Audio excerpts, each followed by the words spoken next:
Shalom saudara yang dikasihi oleh Tuhan. Renungan kita hari ini berjudul Sikap Saat Difitnah. Kita akan belajar dari seorang tokoh apa yang ia lakukan ketika ia sedang difitnah oleh orang-orang di sekelilingnya.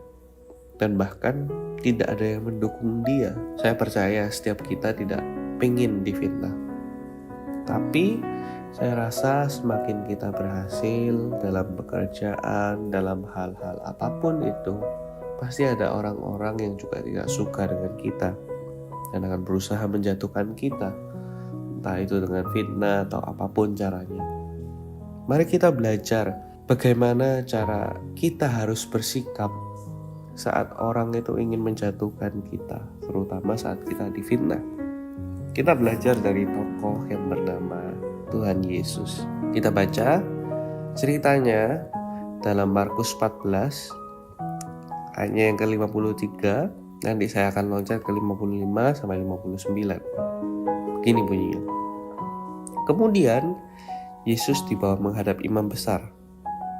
Lalu semua imam kepala, tua-tua dan ahli Taurat berkumpul di situ. 55. Imam-imam kepala malah seluruh mahkamah agama mencari kesaksian terhadap Yesus supaya ia dapat dihukum mati, tetapi mereka tidak memperolehnya. Banyak juga orang yang mengucapkan kesaksian palsu terhadap dia, tetapi kesaksian itu tidak sesuai yang satu dengan yang lain. Lalu beberapa orang naik saksi melawan dia dengan tuduhan palsu ini. Kami sudah mendengar orang ini berkata, "Aku akan merubuhkan bait suci buatan tangan manusia ini dan dalam 3 hari akan kudirikan yang lain yang bukan buatan tangan manusia." Dalam hal ini pun kesaksian mereka tidak sesuai yang satu dengan yang lainnya. Kita lanjutkan di ayat 60. Maka imam besar bangkit berdiri di tengah-tengah sidang dan berkata kepada Yesus, katanya, "Tidakkah engkau memberi jawab atas tuduhan saksi-saksi ini terhadap engkau?" Mari kita lihat respon yang Yesus berikan. Tetapi ia tetap diam dan tidak menjawab apa-apa. Sampai di situ dulu, saudara. Kita bisa lihat di sini bahwa Tuhan Yesus sedang difitnah. Tapi apa yang dia lakukan hanyalah diam. Mungkin kita berpikir kalau difitnah harusnya kita meluruskannya, membenarkannya. Tidak ada yang salah dengan cara berpikir seperti itu. Tapi mari kita pikir, kira-kira orang yang memfitnah kita itu tujuannya apa sih? Tujuan mereka itu ingin menjatuhkan kita. Tujuan mereka itu ingin membuat kita lebih tidak baik di mata orang. Jadi ketika kita ingin meluruskan itu di hadapan orang-orang yang salah, di hadapan orang-orang yang memang punya niatan menjatuhkan kita, maka itu tidak ada gunanya dan sia-sia. Yesus pun diam saat difitnah seperti itu. Karena apa yang mereka katakan tidak sesuai kebenaran itu yang mereka mau. Ada pepatah dan ada penulis yang mengatakan seperti ini. Orang yang membencimu akan selalu mencari-cari kesalahanmu. Sekalipun kamu punya 1000 kebaikan, 1 kesalahan akan dilihat juga. Saudara, orang yang membenci kita dan ingin menjatuhkan kita, dia tidak punya keinginan untuk mendengar kebenaran yang kita sampaikan.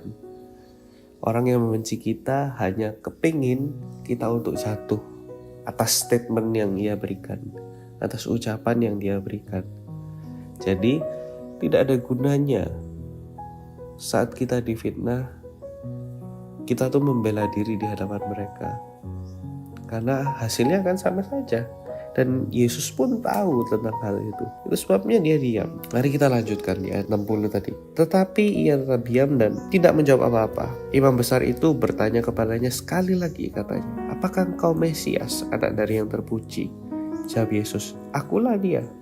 Dan kamu akan melihat anak manusia duduk di sebelah kanan yang maha kuasa dan datang di tengah-tengah awan-awan di langit-langit."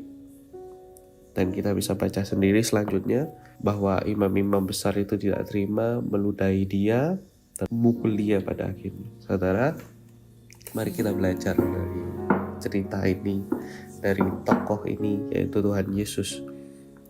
Saat orang memfitnah kita, hendaklah kita diam, karena itu hanya akan membuat kita melakukan hal yang sia-sia. Jengkel wajar, marah itu wajar.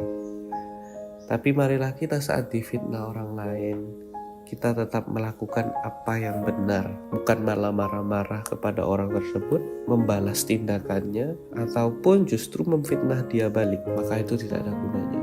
Yesus pun ketika difitnah, kita tahu pada akhirnya apa yang ia lakukan. Meskipun fitnaan itu membuat dia harus menderita, di akhirnya mengatakan, ampuni mereka, sebab mereka tidak tahu apa yang mereka lakukan. Fitnah terhadap kita itu tidak sepenting bagaimana respon kita terhadap fitnah tersebut. Orang lain boleh mengfitnah kita apapun, orang lain boleh membicarakan tentang kita apapun tentang yang salah tentang kita. Kalau penilaian mereka atas kita itu benar, hendaklah kita mengkoreksi diri kita, membenarkan diri kita. Tapi kalau kita rasa perkataan mereka itu salah kepada kita dan menjadi fitnah, marilah kita lakukan apa yang seperti Yesus lakukan. Diam dan tetap melakukan apa yang benar. Bukan tersulut dan terseret untuk melakukan hal yang jahat, tapi konsisten berada di jalan yang benar. Seperti Tuhan mengampuni mereka, Tuhan Yesus sendiri difitnah dan menderita. Tuhan Yesus memberkati.